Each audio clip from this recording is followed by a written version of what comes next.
Hello, my name is Caleb Johnson, and today we'll be going over Email Security Cloud. To begin, we'll be looking at the dashboard. This will be giving you high-level information, at-a-glance information of the overall throughput of email. Also, anti-spam, any sort of detections that we're making here. Antivirus detections. And also, data protection and image control detections. These are going to be coming as an add-on for Email Safeguard.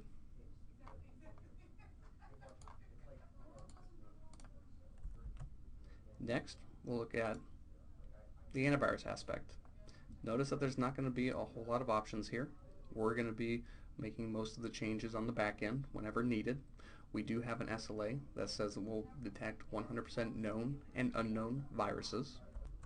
Now, administrators will want to input an address here, whether that's a utility account or a personal account of some sort, where we're basically going to be forwarding that information, who the virus was bound for, who it came from, any timestamps, and also PIN numbers, just in case you should ever want to release that type of information. Right here, copy and paste that information in, search for it, and then you can release that information. Should users look at receive notifications based on what they received or not? Maximum email size, so this is going to be attachments. We default to 50 megs. I pared that down to be about 20 megs. This can actually be increased to 1 gig in size though, should you need that type. Next, we'll be looking at the anti-spam capabilities.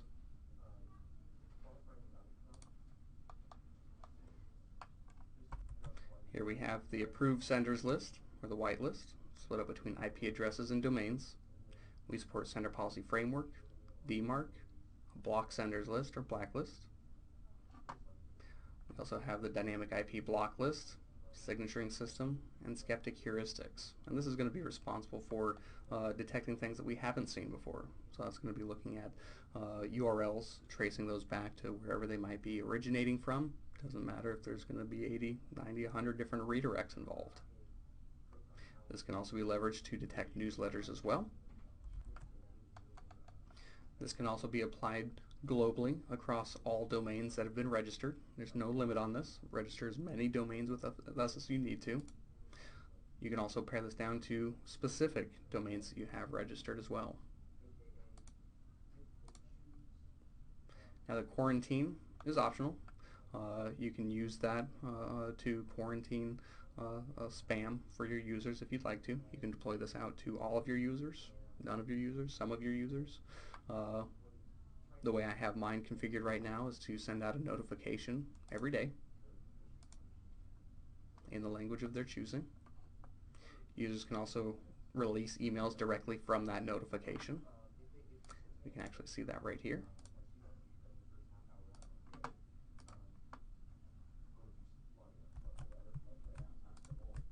I'll log in quickly here.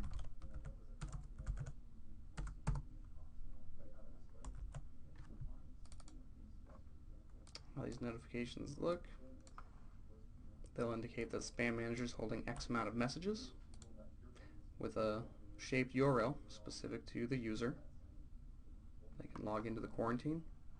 But more importantly, they can see who that email is from, what the subject line is, the time that it was sent. Then they also have an option to release that directly from the notification. Here I have mine set to remove things in quarantine after 14 days have elapsed. You are entitled to up to 30 days. With a quick call to support, they can get that adjusted, and then your users will be able to retain their quarantine for 30 days.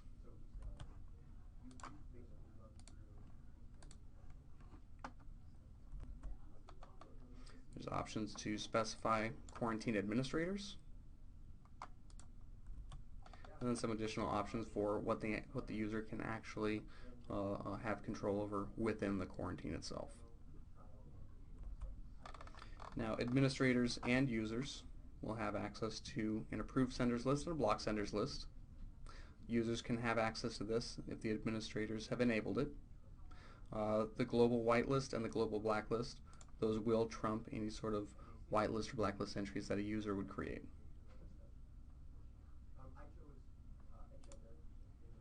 You can import and export, upload and download, the contents of an approved senders list and a blocked senders list. How this would look on the user's side, they would simply log in to the quarantine. Here we can see various entries within the quarantine. Browse to see what the email is regarding. The user can release email, and they can automatically add them to the approved senders list and the domain approved senders list. Here's the user's approved senders list. Multiples entries here. There's a limitation of 3,000 entries for both the approved senders list and the blocked senders list. I don't currently have anything in here, but I can very easily add an entry.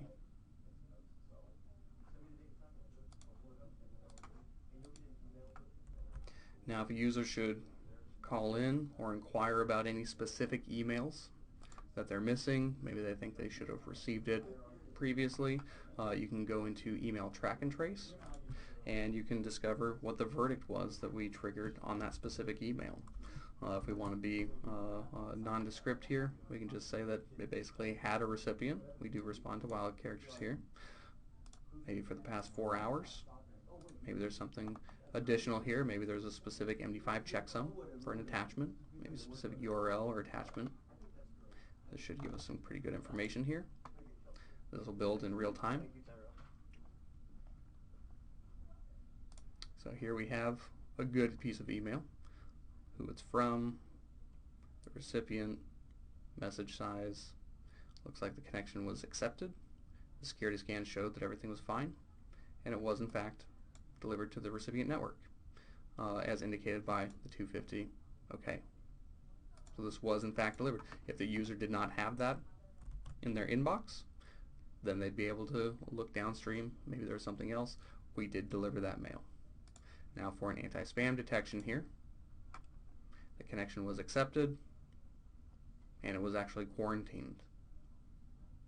This is a forced entry that I have in here, just so that we can show things that are in quarantine. Should be a fairly narrow band, though. For reporting, give this a quick name here.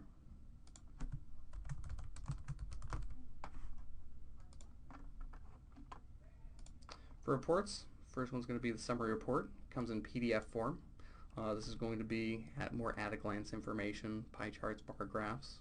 You can narrow this down by domain or all domains that have been registered with us.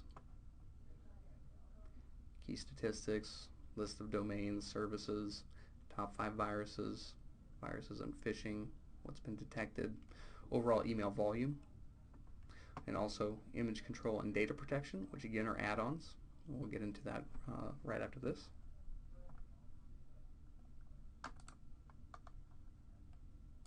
Now for the detailed report, this is going to come in CSV form, which is going to be a comma delimited spreadsheet. Quite a few more options here. Domains, senders, recipients, spam detection methods, what it was detected by, policies, specific files, and that's going to be in regard to antivirus, anti-spam, image control, and also data protection. Here we can schedule the report. 1 day, 31 days, or months, maybe just the past 1 month. You can also have specific from and to dates. You can set this up on a schedule, daily, weekly, monthly, yearly. We'll just do an on-demand report. I'll generate this in the portal, but you can also have this emailed to you. You can also have it sent as an attachment, and you could password protect that attachment, whatever language might be needed. Quick recap of what all is going to be available within the report. You can also share it with other administrators. I'll submit my request, and here it will begin generating. Once it's been completed, you can download that report, and then you'll be able to view it. Next, we'll be looking at data protection. Now, data protection is going to be triggering based on the content of the email itself. But first, we're going to be looking at the specific lists that we make available, 110 of them. That's going to be spanning regular expression, MIME types, and keyword dictionaries. Now, these are going to be maintained by Symantec. So credit card numbers, magnetic strip data. This is going to be using the Loon algorithm to maintain and keep at a minimum any sort of false positives. Profanity, granted this is in German here. English is right down here too. Driver's license information, personally identifiable information. A lot of HIPAA information here that's available. Notice these are all regular expressions. Disease names, medical treatments, prescription drugs. But also password protected files, personal financial banking information, social security numbers. Now, some of these are going to be incorporating dashes and spaces only, whereas others are going to be dashes, slashes, spaces, and no spaces. Source code, along with any sort of custom list that you'd like to come up with as well. As far as rule creation is concerned, and what options there are, it's going to be for inbound, outbound, or both. And the actions can be block and delete, route to specific mail server, tagging the subject line or the header. You can compress attachments, allow it through to later be logged, log only, copy to an administrator, or really any other email address that you would need to, or redirect to another email address. And what we can actually scan for it, attachment information, maybe it's password protected or spoofed, content, email importance, size, is it encrypted, recipient, and also sender, or time intervals. Now, we will be making specific applications available for download. So to be able to synchronize your email addresses up to our cloud service, you'll want to use the synchronization tool. This will run on Windows, Linux, Office 365, Exchange Online configurations. Download that, point it to your LDAP source. This is not going to be synchronizing passwords or anything like that, just email addresses and the structure itself. And in addition to this, we also make available an email submission client. Now this will be installed to your CAS server or your Exchange server. What that actually looks like, I'll log into my OWA environment again here, and it'll actually show up as a folder available to where users can then drag and drop messages into that report spam. We'll then look through all of those directories and submit those to the proper sources. And that's going to be compatible with Exchange 2013. Now, should you ever need to contact support for any reason, we'll be available 24/7, 365. You can either open up a ticket yourself, chat with an agent, or you can actually give us a call. We'll supply all of our contact information right here. For US and Canada, it'll be this 866 number.